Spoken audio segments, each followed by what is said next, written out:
You know we have over 60,000 thoughts a day? That's 2,500 thoughts an hour. Over 40 thoughts a minute. So that leaves us to almost one thought per second. So that means that while you're listening to me speak, your mind is not only perceiving and taking in the information I am sharing with you, but it is also creating thoughts and statements about the way I am speaking, the way I am dressed, or perhaps you're wondering whether what I'm saying is true or not. And that is only if you're here with me in this present moment, fully immersed in what's happening here and now. Because maybe when I mentioned the numbers, your mind wandered off to that conversation earlier today. Or suddenly, your mind got distracted about this very exciting plan you're coming up for later tonight. And this beautiful capacity that the mind has to travel at incredible speed, to travel here to the stage as you pay attention to me, but to also be able to travel to that past conversation or to that future event, that capacity is what makes us the most powerful species on Earth. That capacity allows us to learn from our past mistakes, to adapt to new circumstances, to plan for the future, to make better decisions, and be strategic about our actions. But what happens when we allow the mind to travel anywhere, anytime, non-stop? What happens when we allow the mind to react to any stimuli, whether the stimuli is coming from the outside world, like let's say that awkward comment you got about your outfit the other day, or those internal stimuli that we all get when we look, like thoughts of self-doubt that we all get when we look ourselves in the mirror each morning? What happens when we allow the mind to behave like that? So I was the perfect example of that. When I was in my 20s, I had difficulty sleeping, and there was not really a reason for it, I thought. What I didn't realize is that my mind was always participating with one of these 60,000 daily thoughts. It went on and on about future, past, or planning. And then when I was about 26 years old, mindfulness and meditation came on my path. And it actually taught me that I could take distance and manage and observe my thoughts differently. It for sure helped me to sleep much better, but also to be a more centered and happy and calm person. So if we look to this bowl, and it's representing an overflow of thoughts in the mind, it would sound like this. Does it sound healthy to you? No. So let's have a look what's inside of there. Fear.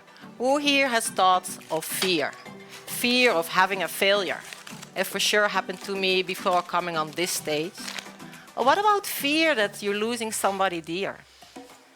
And worry thoughts. Ruminating and trying to resolve something. Worries about an exam or a deadline, about war or money. Do these thoughts help me? They might rise up, but what if I leave them for what they are? Thoughts of fear, thoughts of worry. It is not really happening in this moment. I have a choice. I can bring my awareness, feeling the feet on the floor, noticing the inhale, the exhale. And my mind can release these thoughts. Let's listen how the bowl sounds now. Is it harmonious? Not yet, but already sounds more spacious and healthy. So what else is in there? Jealous thoughts. Somebody else has something I don't have, and the thought is arising that it would make me more happy or popular. Really? And then anger thoughts. Somebody hurted me in the past, and I keep reminding myself, but I know it has happened in the past, so why suffering again? Lonely thoughts, because friends forgot my birthday, and if I think about it, I feel lonely again. But again, I can come into this moment, feeling the wind, the air on my skin, noticing the sound of birds. My mind can let go of these thoughts. Are you curious how the bowl sounds right now? harmonious, clear, and peaceful. Aha! So this is inner peace, a state of calmness, peaceful in the here and now. So I invite you all to close your eyes now and just placing both feet on the floor. And with your eyes closed, you're gonna noticing the pressure of your feet. You're feeling your sitting bones in touch with your seat, with your chair.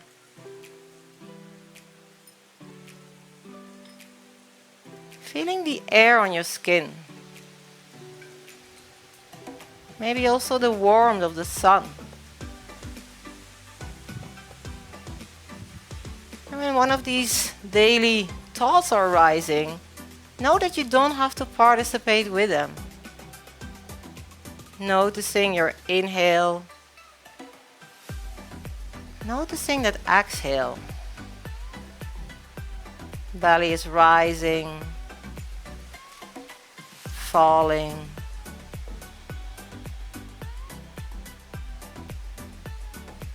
If you got distracted, you can just come back to the anchor of your breath. And then notice again the touch of your chair. Feel the feet on the floor. Noticing your entire body. And then open your eyes again. So you just experience what mindfulness is. It's being present with curiosity and attention in the here and now. And I'm not saying that I never have an overflow of thoughts, but I do recognize it way sooner through the practice of mindfulness. I've learned that I don't need to participate with every thought or emotional reaction.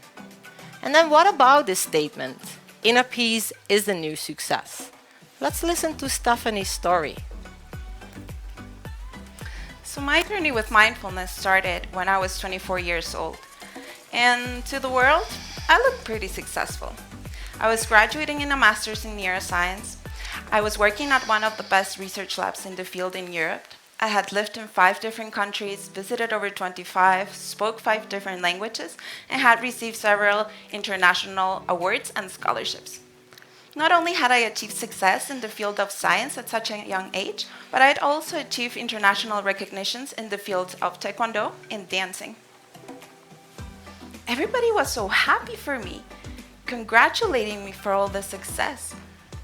Because people automatically think that when you're this successful, it must mean you're so happy inside. But I was not. Actually, that period of my life was at the lowest I've ever been. I hated myself. I criticized and doubted myself constantly.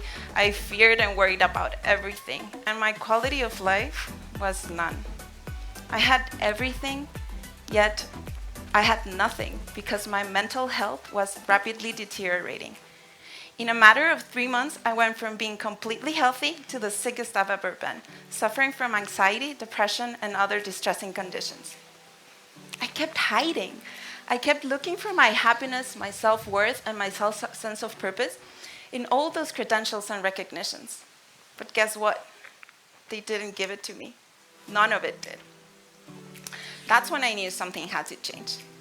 Through mindfulness, I was able to get to know myself better, to achieve deeper states of mental clarity that I never thought even possible. And most importantly, I learned that my happiness, inner peace, and well-being does not depend on any external conditions.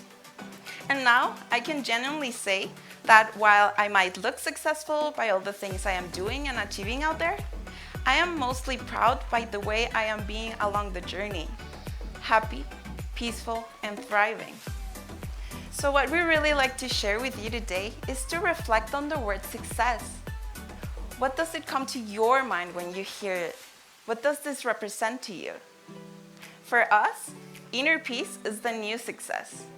Inner peace is the most important ingredient for a true and long-standing happiness and well-being. Inner peace is the foundation for any true success. It is what colors this moment. It is what makes the journey enjoyable. It is what makes this very moment fulfilling, rewarding, and successful. Thank you very much.